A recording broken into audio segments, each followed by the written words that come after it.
talk to. We wanna welcome you to SAZETU.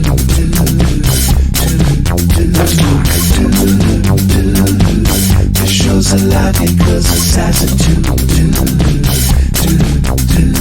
SAZETU is brought to you by Maine Spirits. Learn more about the delicious spirits they import into the great state of Maine and the cocktails you can make with them at mainspirits.com or by downloading their app for your smartphone or visiting them on Instagram at Maine_spirits. Promotional consideration by State Theater Portland.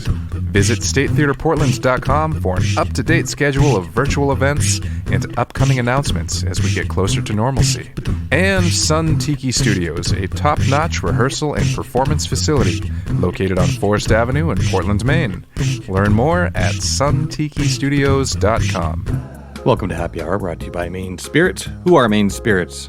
You might be asking. Maine Spirits is the company that brings all of the spirits and liquors and liqueurs into this great state of Maine, and I am charged with showing you what to do with them in the comfort of your own home. This week, Kristen calls in. She has a bottle of Averna. What is Averna?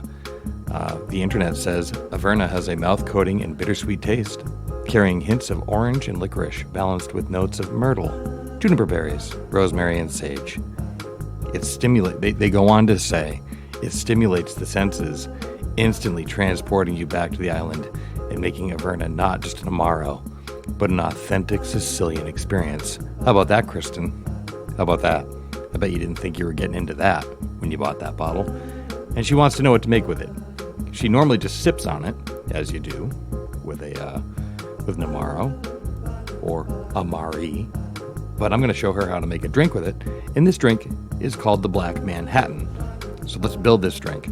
In a shaker full of ice, please add the following: 1 ounce of Averna, 2 ounces of rye whiskey, and 3 dashes of Angostura bitters. Stir that until cold, please, and then strain into a coupe glass. And now garnish it with a Luxardo cherry. The Luxardo cherry, don't eat it before you put it in the drink. Wait for it. Now take a sip. It's a Manhattan.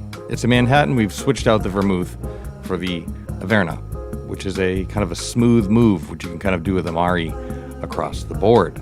And I suggest trying it with different flavors and different brands. I think you'll be glad you did. This has been Happy Hour, brought to you by Maine Spirits. You can learn more about this drink and many other drinks at mainspirits.com. You can watch their videos on their YouTube page, also through the website.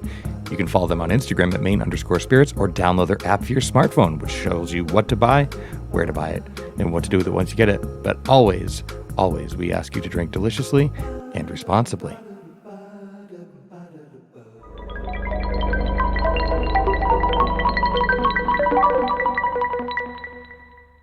So, seen any good movies lately? Funny that you ask. I have seen some good movies lately. Actually, now that we're back to being busy again for the first time in a long time, yes, I haven't had as much movie time. But twice in the past week, I have watched Summer of Soul, the new Questlove's directorial debut streaming now on Hulu. That movie was so good, and I think I watched it, opening night or whatever. And I, called it up. What is opening night? Like in your own home, but whenever it was released, if not day of, then, right there. Because I follow Questlove on the socials and stuff, so I knew it was coming. Well, and, our mutual friend Peter Donovan texted me, I don't know, like 2 days before it came out, and he's like, "You must be really excited for the new Questlove documentary." And I was like, "I don't know what you're talking about." And, well, now I feel bad that I didn't talk to you about it also. I just assumed that you knew. Well, as did he. But it was almost immediately after he texted me, I saw an ad for it, and I was like, "Oh, that's how that goes." I very much am excited for that. Yeah, you talked about it, and they were listening. Yeah, and then the good news is I didn't have to wait. Like, I didn't have to anticipate it, because I think I saw the ad on Thursday, and then the movie was available on Friday. Right. Well, I will not make the assumption. I just assume that you're more hip than I am. Like, I appreciate that, but you know that that's not true. Well, I don't know. I guess in this case, I guess. Yeah, I guess. Yeah, I put it on, and I think I welled up with tears immediately. Like immediately, the second I mean, it's no surprise that who's in the movie, but that when that Stevie Wonder hit the screen, it was just like, oh man. Yeah, that's I mean, way to hook somebody in for for a ride like that. Like here's Stevie Wonder. Yes, we're gonna start that. Here's our opener. Yes, exactly. Yeah. Stevie Wonder. Like, that's like I don't know, confidence in your subject matter. That it's like you're not building up to Stevie. You're just there. You go right out of the gate, Stevie. Totally.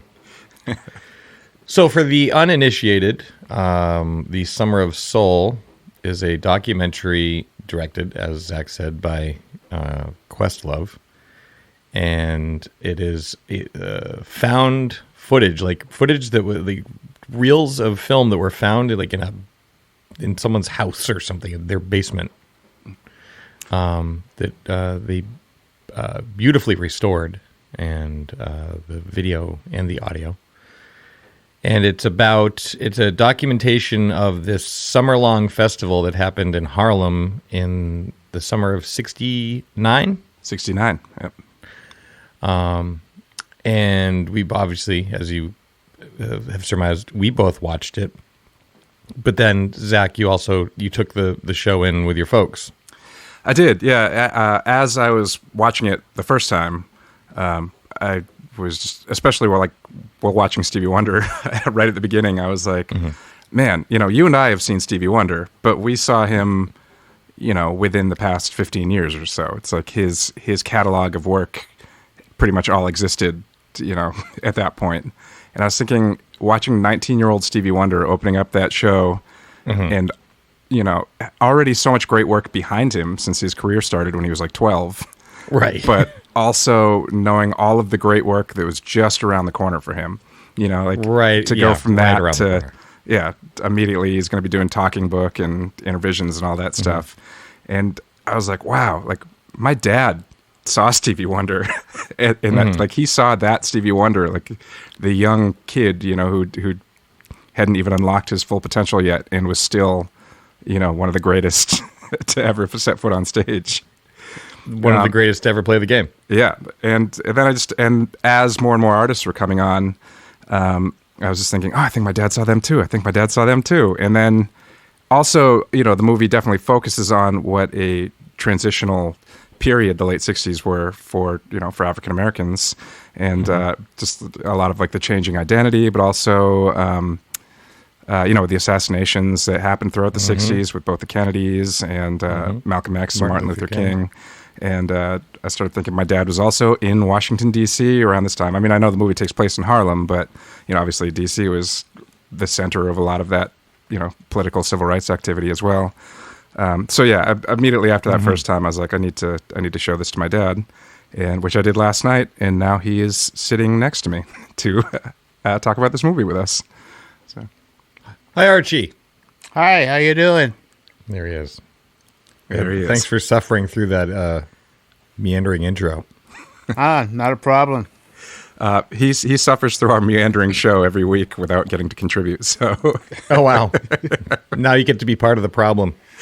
Yeah. Hopefully not a problem. No, you're the least of this show's problems. I can tell you that. So yeah, I mean,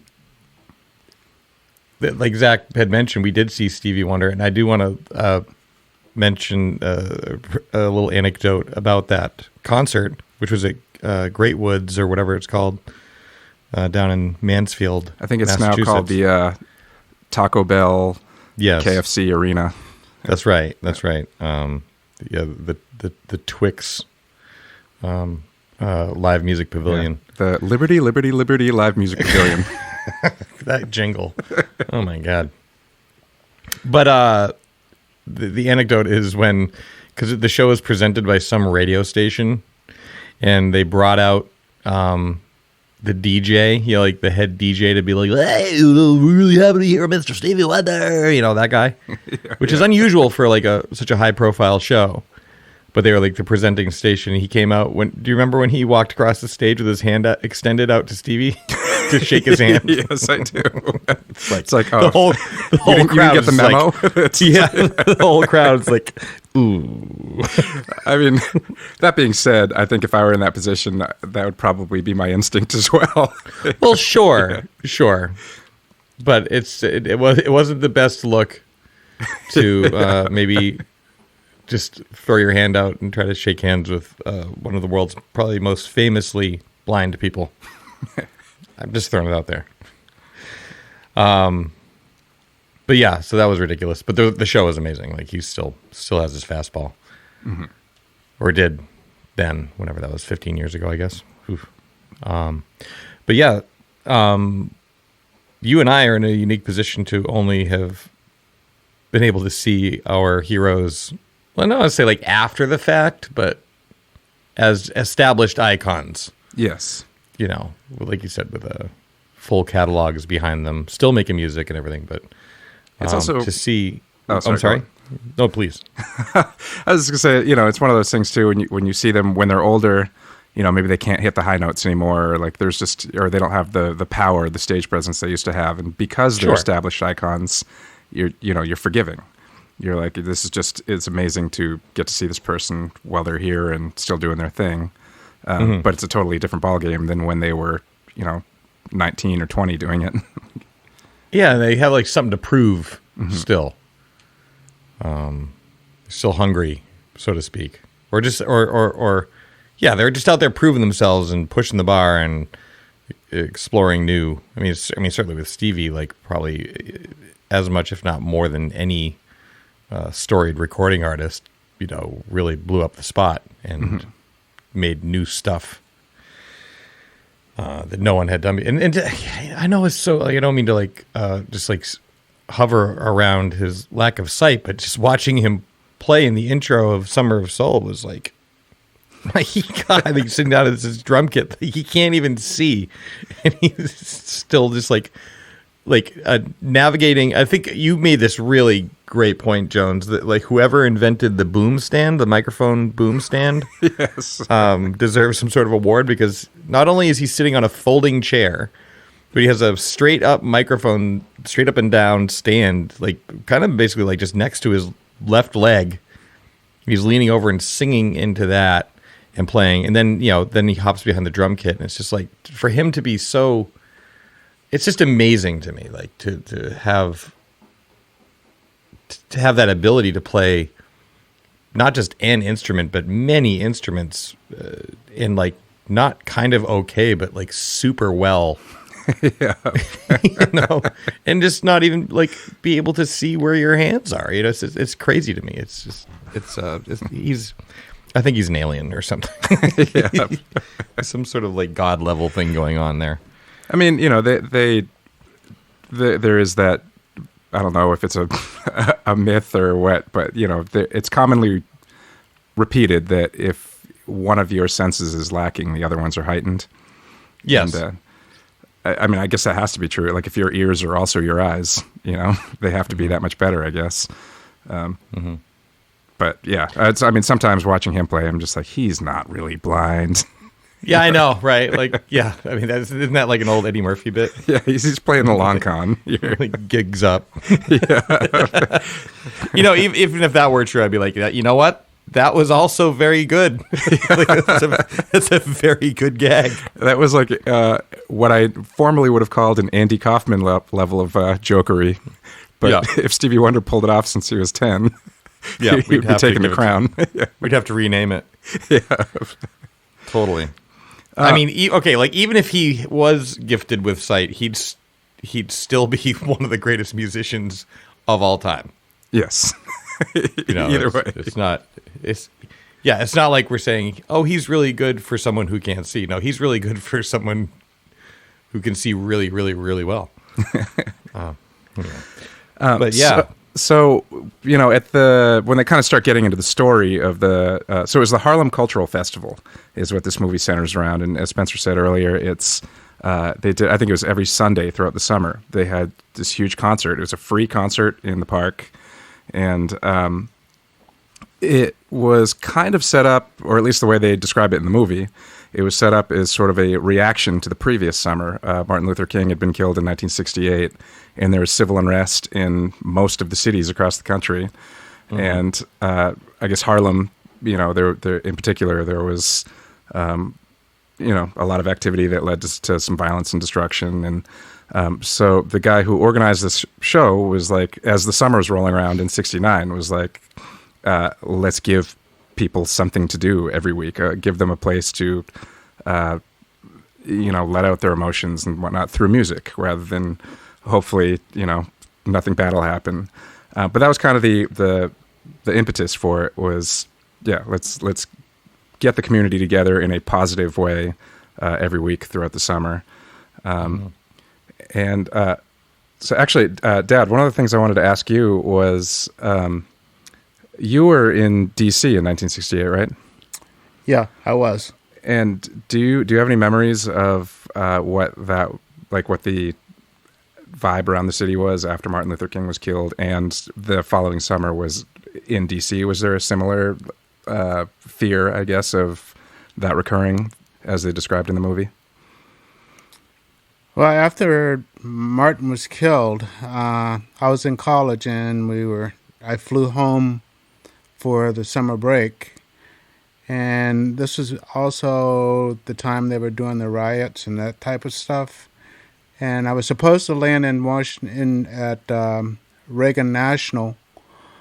But as we flew over the city, you could see fires all over the place. So they sent us to the Baltimore Washington airport in Maryland. So I landed there. And my uncle picked me up and drove me into D.C. We came down New York Avenue from the heading south into the city, and things were just on fire everywhere. It was a scary time, and for me, basically, because I was a country bumpkin, I'd grown up in D.C. from '63 until I left to go to college in '67, and so I still wasn't really hip with what things were like in the city. But the people act like this was a everyday occurrence, actually. They were angry, they were upset. The local stores had been ripping them off, so they decided to go and take revenge on their little local community groceries, and they burned them out and took everything that they wanted to have. And then everything was calm. In fact, on the Sunday, which was Easter Sunday, everybody was walking down the street. They had new clothes on, and it was just a Sunday, people going to church. Mm-hmm. As far as how I felt, I was scared stiff. I stayed inside most of the time. They had close-ups on TV of everything that was going on after the riots and everything, and the whole length of 7th Street, which was where the Howard Theater and all those things that I went to, all the businesses along that whole area were burned down, and something that I couldn't understand was, why burn up your own neighborhood? That's where you live. But then I come to the realization years later that, hey, they didn't own that, and they were paying somebody else to live there, and they really weren't taking care of it for them. So I understood that part. But as far as music's concerned and everything, the Howard Theater was basically where was my indoctrination to music, because in my family growing up, my grandmother, she was really religious, and that type of music didn't get played. So it was basically gospel, Christianity, and that whole working thing. Which, I mean, there's a fair amount of that touched upon in the Summer of Soul as well, which I liked I really enjoyed the diversity of the programming. Mm-hmm. Agreed. Like seeing Mahalia Jackson, seeing Mavis Staples sing with Mahalia Jackson was like, that's something that you would like write down on paper. Like, wouldn't it be awesome if like Dave Gilmour and Jimmy Page like soloed together? You know, like, and that's also that. At this point, Mavis Staples is an icon herself. You know, she's the type of person that if you or I got to sing with her, we'd be like, "Oh my God, we get to sing with Mavis." And back then, that was her attitude toward Mahalia Jackson. You know, it was like, she's my idol. This is like amazing. She's been a huge influence on me. And so that was like her dream coming true, getting to sing with her idol and having it captured on film for us to watch, 50 years later. It's pretty amazing. I mean, there's a treasure trove of artists that played Sly and the Family Stone. We've talked about Stevie Wonder, who, by the way, cannot see. I don't know if anyone knew this. Or so they say. Supposedly unable to see. And there was, David Ruffin from The Temptations, which I think Zach had mentioned that you've seen the Temps with David Ruffin, Archie? Yeah, I've seen David Ruffin a couple of times. The Temptations, basically, at first. Saw The Temptations in 1963. Then 1965, I think it was, David Ruffin came and sang by himself, basically. But as far as the groups are concerned, I've seen the Miracles, the Supremes, the Martha and the Vandellas, Stevie Wonder, Ike and Tina Turner. Wow. Rufus Thomas, Mahalia Jackson, she came and sung once. So I've seen quite a few different groups. The Coasters. You saw James Brown too, right? James Brown. Yeah, James Brown came every time they had something. He was there. And Otis Redding. The Jacksons, right? And Michael Jackson and those guys. And yeah, You're quite joking. a few. And the great thing about it, you know how much it cost me to get in to see that? How much? $2.50. And you saw a whole show that included, they would have a whole line of about 10 different people, different groups that you sat and watched. And they came every summer. And so from 63 summer through 67, when I went off to college, they were there, you know? That's amazing. Wow. We should break out the inflation calculator and figure out how much $250 is worth now. I mean, it's not $250. No, it's not, which is what it would be to see one of those artists now. That's right. That's right. So I found the flyer for the Harlem Cultural Festival online, and it has all of the lineups on it. So if you don't mind, maybe we can go through. Can you text that over to me? Yeah, I'll do it right now. One moment. Because what we saw in the movie was not everyone who played. No, and it was also out of sequence of how it would have happened. I mean, obviously they edited it in to fit the story. Sure, they had a movie to make. Yeah, exactly. Thank you. But there you go. Yeah, I think I just sent you the Wikipedia article with the posters. I love the logo. It's just a coffee mug. Yeah, well, it was sponsored by Maxwell House. Remember? That's right. I love the people that were they're talking about how it was set up. This guy Tony Lawrence, who was like a lounge singer and just like a go-getter kind of guy, and they're like he set up the whole thing. And I mean, I don't know if it spoils too much of the movie because it is funny to hear how he did it. On a promise and a prayer. Yeah, promise and a prayer. Basically, he would tell somebody he was going to do something, and then go. Talk to somebody else and be like, well, I'm doing this thing with that other person. And then he would pull them in too. And then somehow it all worked out. And they even had the mayor on his side and they got Maxwell House to sponsor it and actually booked and got all these artists to show up and play for free in the park.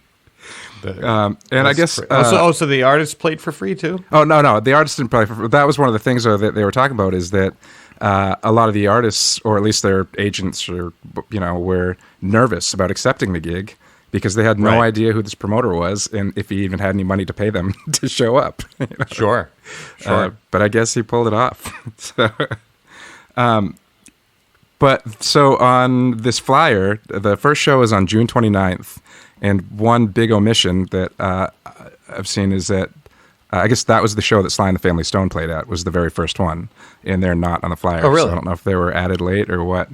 But that was also, I think it says in that Wikipedia article that I just sent you that was also the show where, because it was the first one, they couldn't get the police to provide security. And so the Black Panthers provided security. I'm sure there was plenty secure. But I'm sure it was. I mean, honestly, like considering the times and like the context of everything, it was probably more effective with the security than, having a man all over the place, right? So the headliner, I don't know if Sly would have been considered the headliner after he was added, but on the poster, the Fifth Dimension are listed as a headliner. And also is Abby Lincoln, the Edwin Hawkins Singers, George Kirby. I don't know this next name. Do you know it? Olatunji, yeah. And Max Roach. We're on that first. I mean, imagine just going to that, even that first one. I know it's really bananas, and having Sly, like prime era Sly too. Like this is like, I guess there's a number of eras that could be considered prime era. I Sly think and Family Stone. Sly, I think, is maybe the only crossover on this list that also played Woodstock that year. Right. Dad, one of the things I wanted to ask you about is in the movie they talk about the Fifth Dimension because they came out of the gate with pop hits that a lot of people thought that they were a white group until they saw them. And, they, talking in the movie, say that, it was special for them to be at this show because they felt like, they were, playing for a black audience and like finally kind of able to kind of break through and show that they were what they were capable of. Like, was that kind of an attitude with them? Were they? I mean, do you remember that? Like, people maybe writing them off and thinking they were like a white pop group and not a soul group. Yeah, I remember a lot of people thought they were a white group and nobody would buy their records or whatever. I remember, well, they really didn't sound like a black group. It was too airy. They were, how do you say? Theater nerds? Yeah, it was. And then you saw them, and you said, "My God, look at these guys!" And once people got into it and started listening to them, they did a really great job. Did you see them live too? Yeah, I saw them. Wow. Oh yeah, yeah. Of course you did. Did you? So I know that you had some of their records in your collection because I have since taken them from you and added them to my collection. Did you have those records in your collection before you saw them, or did seeing them live influence you to go buy their albums? Well, it's really interesting. If you leave D.C. and you fly out to the Midwest and you start listening to the music out there and songs that the Temptations or the Miracles have sung, there's somebody that's white in the country area out there that has made the song, and you talk to a white person and he says, "No, that's by such and such." He says, "No, that's by the Miracles." Jim Reeves. He did it. And then you take them back to your room and you put the album on and they listen to it. Well, he stole it from him. And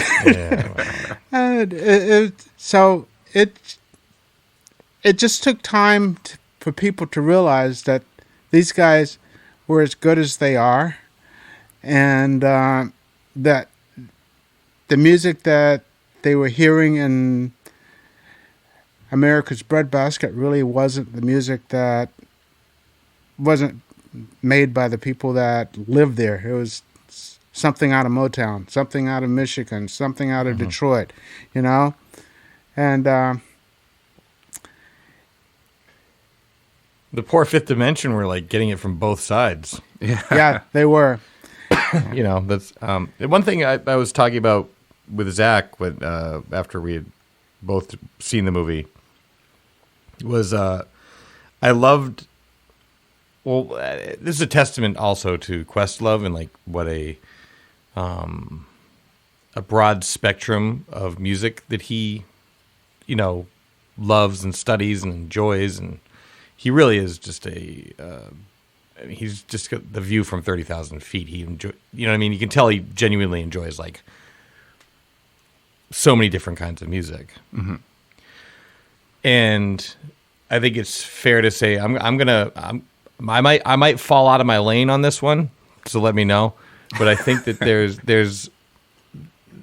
an aesthetic that you would think of. I think you kind of mentioned it earlier, Archie, where if you think about like quote unquote black music, especially if you're thinking about that era, the 60s and stuff, like there's an aesthetic there that's like of what that means, right?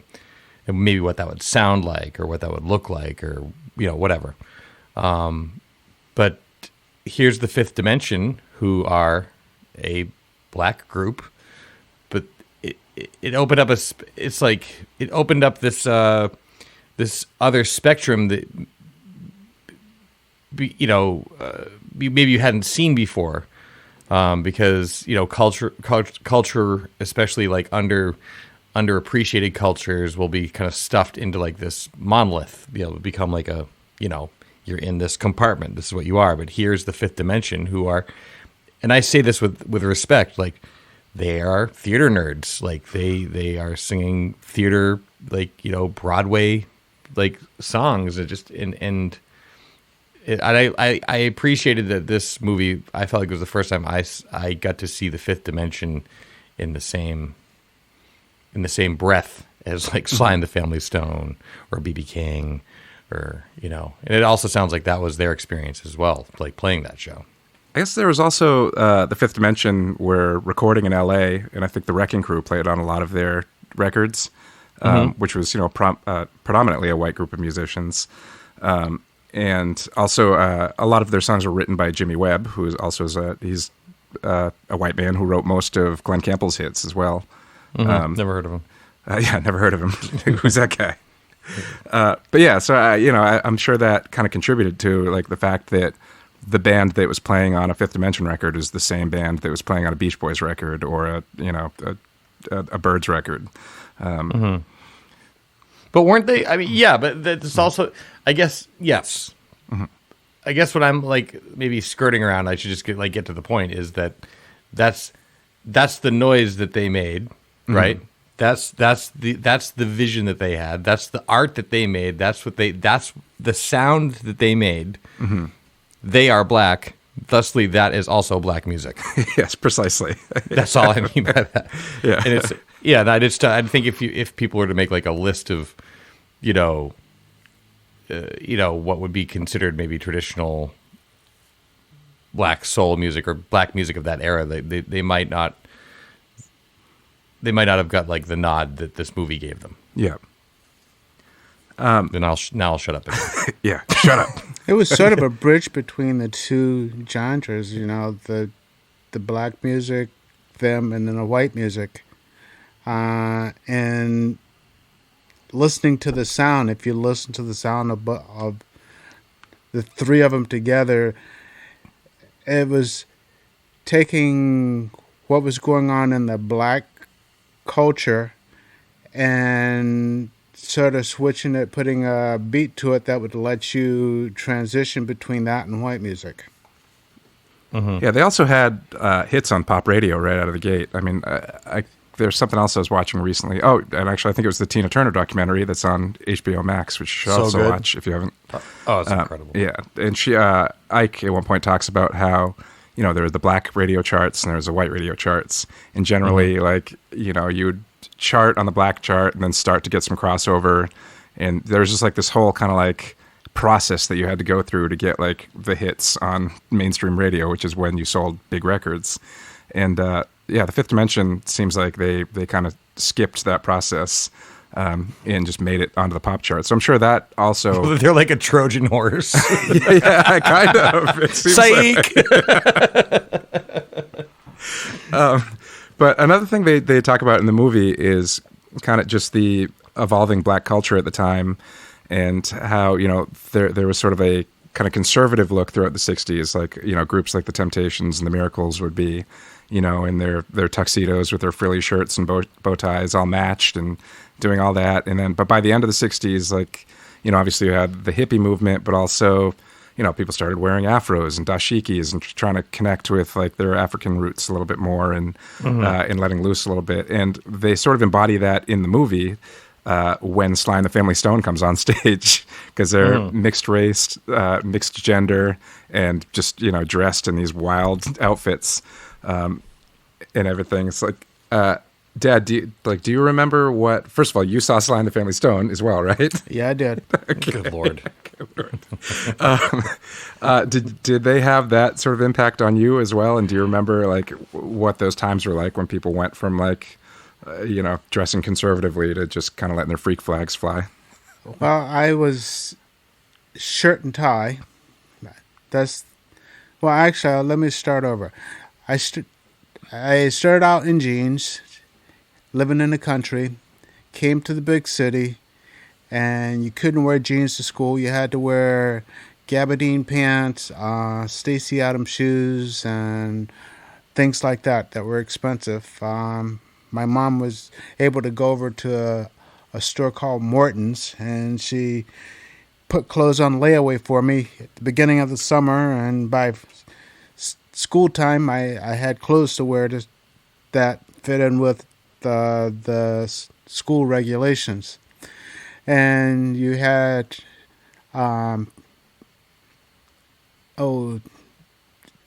Stacey Adams shoes, and you had I had the gabardine pants, and so I fit in quite well. And you roll this forward into college, and I had suits and ties and that type of thing, because when you went off to college, all the kids were wearing these skinny ties in college. You went to class, you had a white shirt and you had a tie on. And then you roll a little bit forward to 68, 69, so things started changing to the point that you had your jeans that had different colors on them, and you had your dashiki, and then I grew an afro, and I put on those platform shoes that raised you about 3.5 inches off the ground, and bell-bottom pants. And I remember I came home from school, and my mom was walking. I didn't realize she was behind me. I was walking down the street, and I had my bag and my fro and all this, and I was swishing down the street, and she whistled at me, and she says, "You're looking good." And it was just funny to think about the transition. Here, this was a fat kid, now I'm this little skinny kid that's wearing an afro and wearing bell-bottom pants and dashikis and that type of thing. What was your impression when you saw Sly and the Family Stone? And was that around the same time? Was it like around 69, or did you see them a little later? It was. I was excited to see him, but I didn't know who the hell he was, to be perfectly honest with you. Here I was a jock, and I played football, and I liked music, and I liked dancing, but the parties I went to was usually at somebody's house, and we were listening to soul music most of the time. So basically it was slow music. I went on a program on Soul Train once, and they had Wait, you went to Soul Train? Yeah. They had This is the first I've heard of I've known this. you for like 20 years. and they have fast music, and you learn how to dance. This happened to be sponsored in D.C., this particular Soul Train thing, and I got to go to it. So I started learning how to dance and do the moves and copy everything that I saw out there. And I was telling Zach last night when Gladys Knight and Pips were on, I saw her too, that the moves that those guys did, we practiced those until we had them down pat. We could do anything they did, you know? Oh, so you'd learn the moves that the Pips were doing? The Pips was doing, the Temptations were doing, the Miracles were doing. Hey, that was it. You know, you went to high school and sat in the corner and sing a little bit and dance a little bit. I feel like that's like people that go to sports games and wear the jersey and the hat and all that stuff. You know, somewhere in the back of their mind, they're thinking, you know, if a player gets hurt, I'm already wearing the uniform. I can just run right out there. It's like learning all the moves. Like if a Pip goes down, I'm good to go. I got the moves. That's another moment, too, that I was thinking, man, whoever invented the boom stand deserves an award. Because there's three guys dancing around one mic, singing perfectly balanced, doing the moves perfectly, and nobody's bumping into the mic or kicking it over. It's wild. Yeah. I want to take a moment and just paint a picture. Like I said, I've known Archie for about 20 years. Yeah, that sounds about right. Yeah. If not longer. I mean, just being from the same town, right? Yeah. And I know you obviously as my friend's father, and as, you know, over the years, my friend, and certainly as a pillar of the community, as a you worked with the local sports teams, and you're a pharmacist, and I've just had this picture painted that just has blown my mind of this smooth dancing afroed dashiki wearing person who's seen, like, literally it sounds like you've seen everybody that you should ever have. It's like everyone's bucket list. You just keep saying, oh yeah, I saw them. This is ridiculous. So the following show at the Summer of Soul was July 13th. Mahalia Jackson was the headliner. Also the Staple Singers, Herman Stevens in the Voices of Faith, Jesse Jackson in the Operation Breadbasket, and of course that's highlighted in the film pretty well when he's talking about how the saxophone player from the Operation Breadbasket band was the last person that Martin Luther King spoke to before he was assassinated. Pretty sad, but man, what an excellent display of gospel in soul music with that lineup. Unbelievable. And I'm seeing a pattern here in the booking, and I want to wait until you kind of get through the lineup a little bit more to lay my theory on you. Right on. I saw Mavis, I don't know, maybe probably 15 or so years ago. I saw her in San Francisco at the Hardly Strictly Bluegrass Festival, which has like zero bluegrass these days. Sure. But yeah, I mean, she was incredible when I saw her, and it's funny, and just like Gladys, somebody who would go on to become, one of the great voices of soul music, and hadn't really like had the big hits yet. Like the Staple Singer songs, like "Respect Yourself," and those came a little bit later than this. Like they were still, at least as far as that sound that we think of now, like they hadn't quite got there yet. Yeah, they were still playing with their dad. Yeah, exactly. Yeah. And then, and I take it you already said you've seen Mahalia Jackson. I take it you've seen the Staple Singers too. Who? The Staple Singers. No, actually, I haven't ever seen the Staple Singers. All right. Ah, got him. You got him. I got one he doesn't have. So the following date was probably, well, I don't know. I guess any of them were the big one. But there's July 20th. Stevie Wonder was the headliner. And then David Ruffin, Chuck Jackson, Gladys Knight and the Pips, and the Lou Parks Dancers. Shall I keep going, or do you want to... I assume Archie, you've seen every one of them. I don't know what the Lou Parks Dancers are. They weren't covered in the movie. Is that like a local thing, or I don't know? Probably. Like yeah. Binder kind of vibe. The following week, July 27th, Mongo Santa Maria with Ray Barretto, I don't know how to pronounce this next name. Are you reading along? Yeah, I'd say Cal Jader. Yeah, that sounds about right. Tjader. Probably a silent T. Herbie Mann and the Harlem Festiva Calypso Band. Yeah, and Herman's Hermits too, which is really weird. Which is really strange. Or oh man, why am I? Oh, the Partridge Family was there. Yeah, sure. For some reason. Following week, August 17th. I guess that wasn't the following week, but BB King. Sorry, Nina Simone was headlining over BB King. BB King, Hugh Mascala, and the Harlem Festival Jazz Band, I guess. Mm-hmm. And then the August 24th was the last one. That was the Miss Harlem pageant.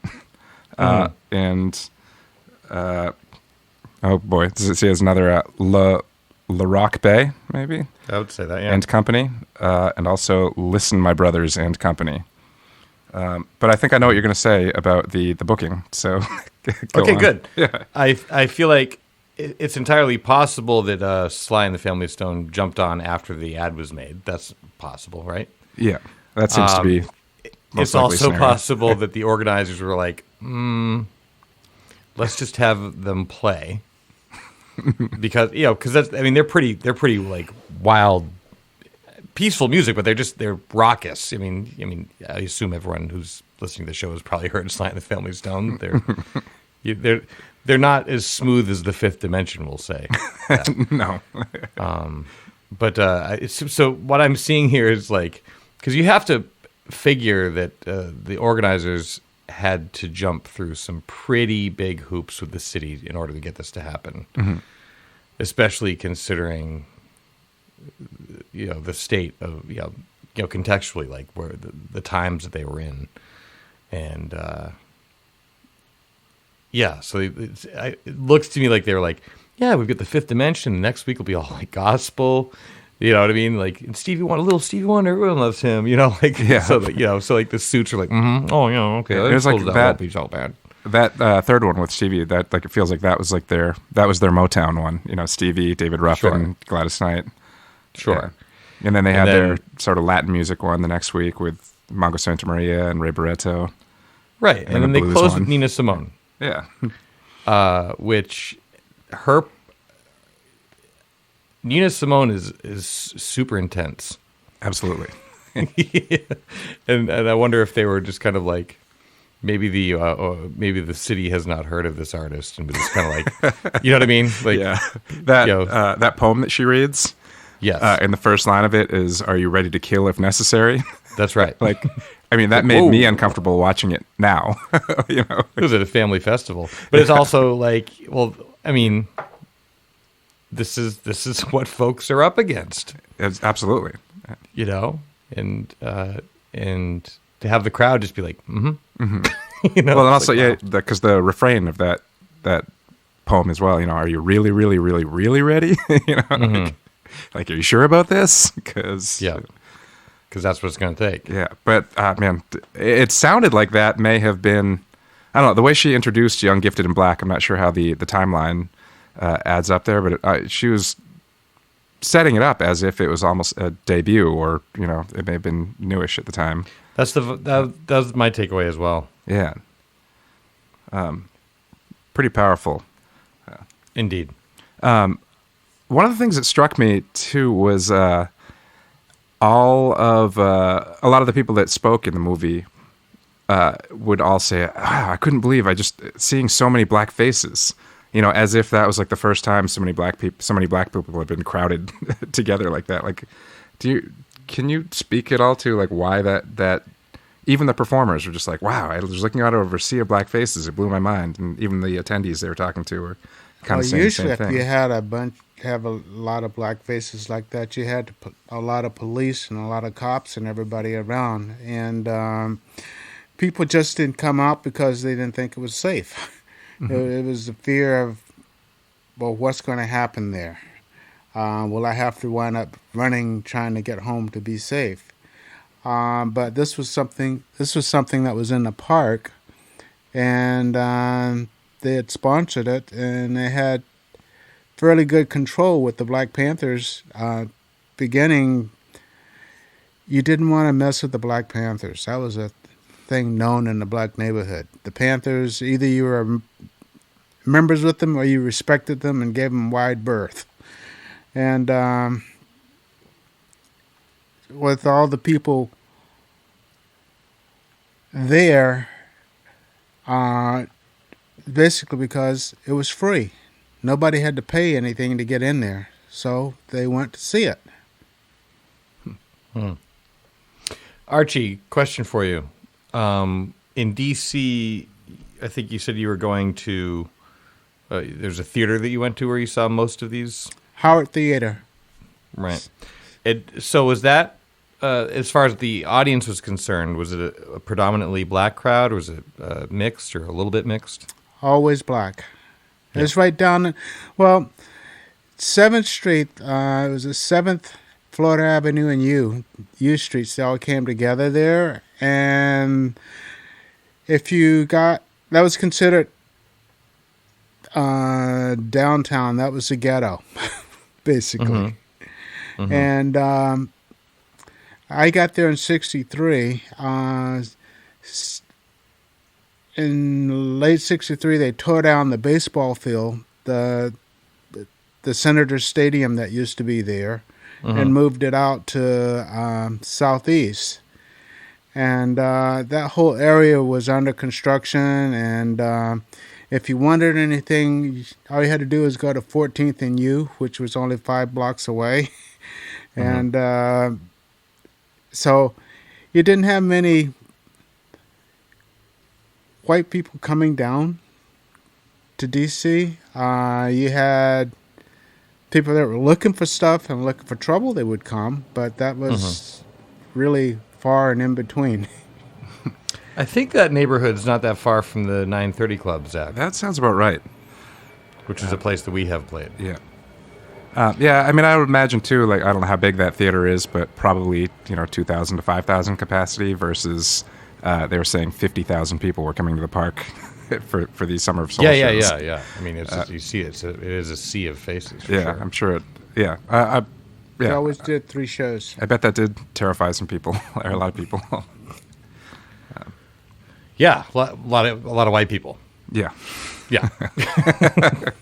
Look, it's something I can speak to. Oh, is there a white people question? Got it.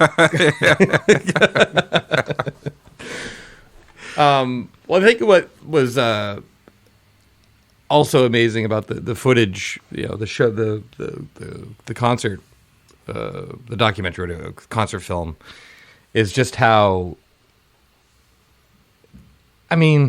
ridiculous the tropes and the stereotypes are. It's like here you have just all this bunch of folks at a concert having a great time. That's what it was. Yeah. Like we're here.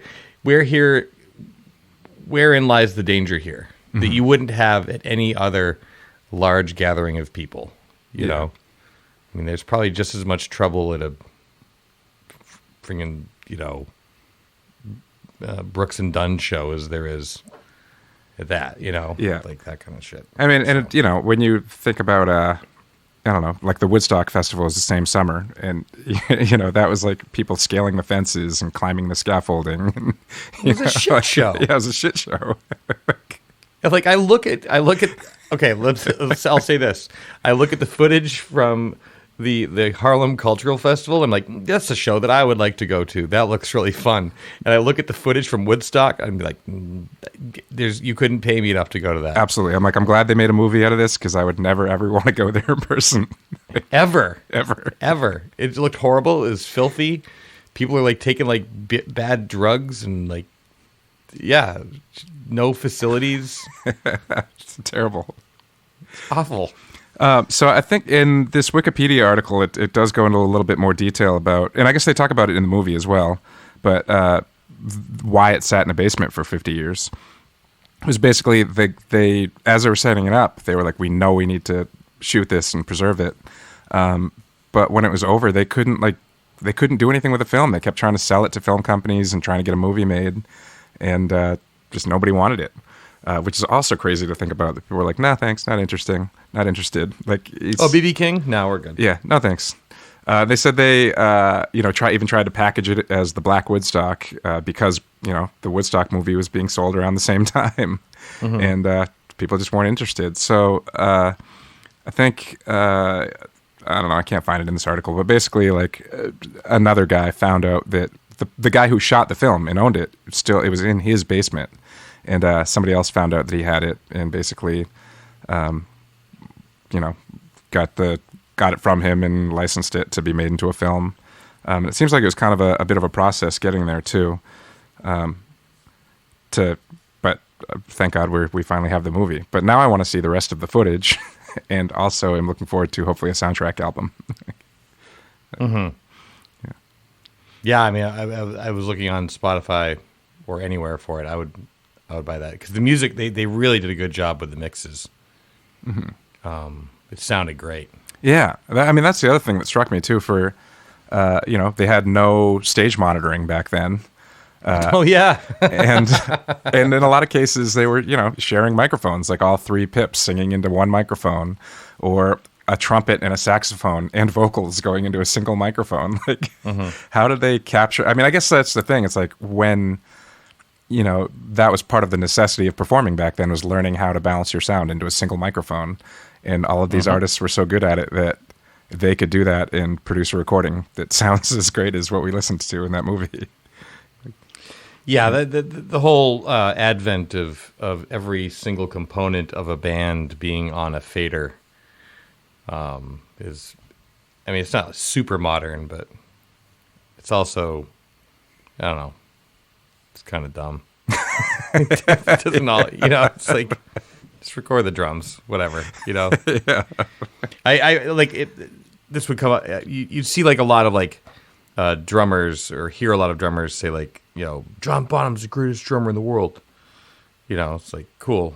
Like, you want to play like him. So how much soul music are you listening to? Like, oh, I don't listen to that. It's like, okay, well, that's like all he listened to.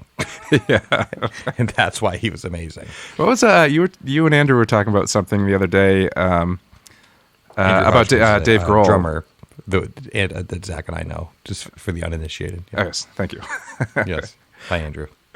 You guys were mentioning something about Dave Grohl when he first started playing drums, and oh yeah. So there's this little mini documentary. It's Pharrell Williams interviewing Dave Grohl, and he was talking about his drumming, and he said, "Yeah, basically for all that early Nirvana stuff, he's like, I'm a hack of a drummer. I don't know what I'm doing, because I didn't know what I was doing. I just ripped off the dude from the Gap band, all those fills, and in Pharrell's mouth, just like he's like, oh my God, you're right. Like it's all blatu, blatu, blatu, kapu, kapu, kapu. They're all like Gap band fills."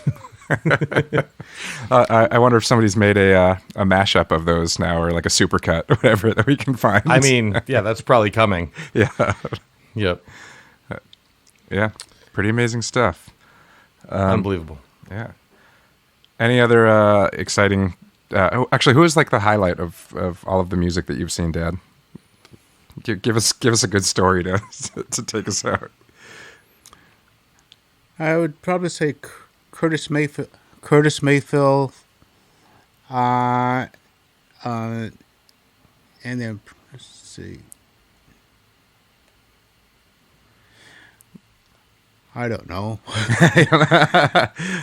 Yeah, like how do you choose one? Yeah. What you've mentioned is like They're all I like that great. you went to Curtis though, and that was with the Impressions at that time? Yeah, that was with the Impressions, and then you think about Otis Redding. He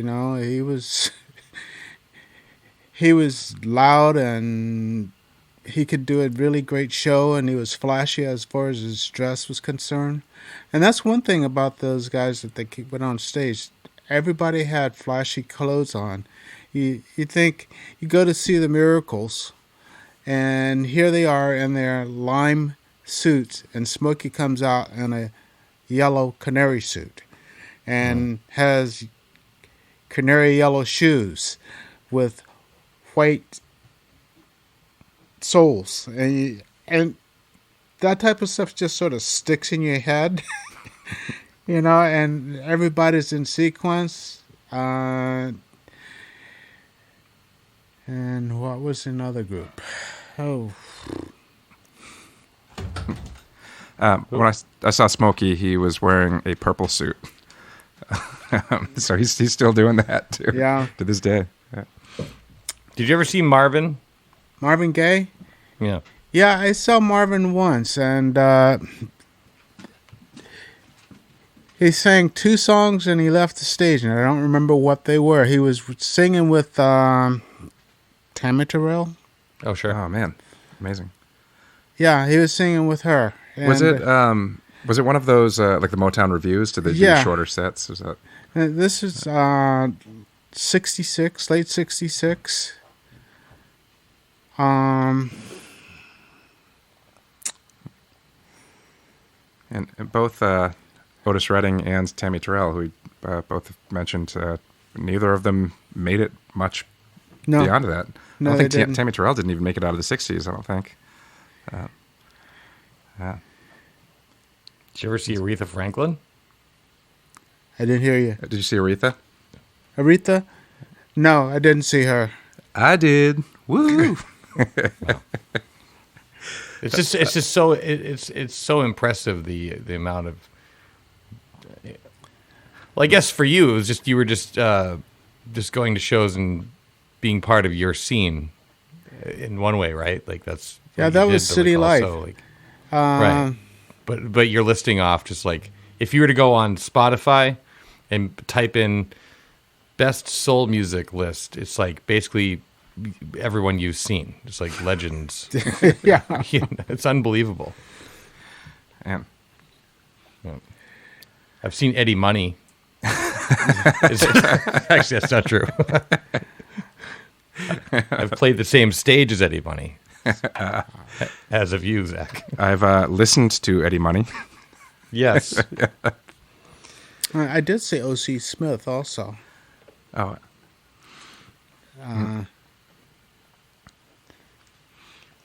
Did you But ever I see think- Insane Clown Posse? Yeah. I think Curtis was the one that brought the house down. He could get into those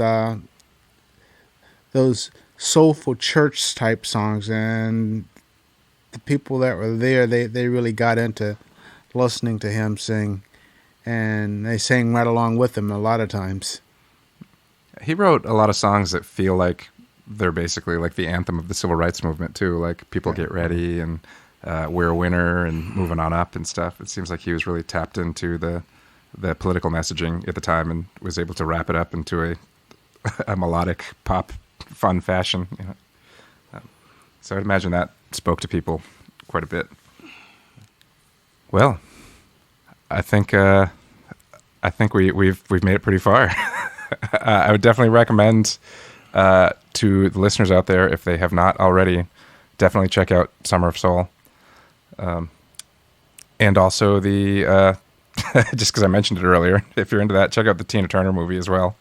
They're both essential. Yeah. The Tina documentary is it's all of the things. Mm-hmm. It has all the feelings in it. But yeah, the takeaway definitely is similar to that. Like the Summer of Soul. It's just you walk away feeling like $1 million. Mm-hmm.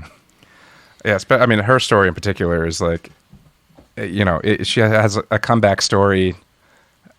I don't know. I mean, everybody knows how difficult her relationship with Ike was, and the documentary goes into more detail about how the world found out about that and what she was going through. But then, obviously, when she came out of that situation, she kept her stage name, Tina Turner, and that was it. She didn't have any of the money or any of the connection to anything else. She had to rebuild her career from scratch, basically, with nothing but her name after leaving Ike, and became one of the big. Did she? Yeah, and became one of the biggest pop stars in the world in the 80s, bigger than Ike and Tina had ever been. So, in her 40s. Yeah, in her 40s. So Unbelievable. Unbelievable. Well, Archie, thanks for taking time. You're welcome. Anytime. yeah, thank you so much for being here. I mean, not that you had a choice since you live here, but thanks. Home invasion. Is that what we do now? We just like crash into people's houses and force them to be guests? Well, that could be our shtick. Oh, there we go. Spencer and Zach's home invasion. Yeah. Not bad.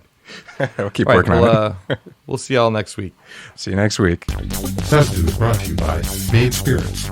Learn more about the spirits we bring into the state of Maine at mainspirits.com and what to do with them by downloading their app for your smartphone or visit them on Instagram at Maine_spirits. Promotional consideration provided by State Theater Portland. Learn more at statetheaterportland.com and Sun Tiki Studios. Learn more at suntikistudios.com.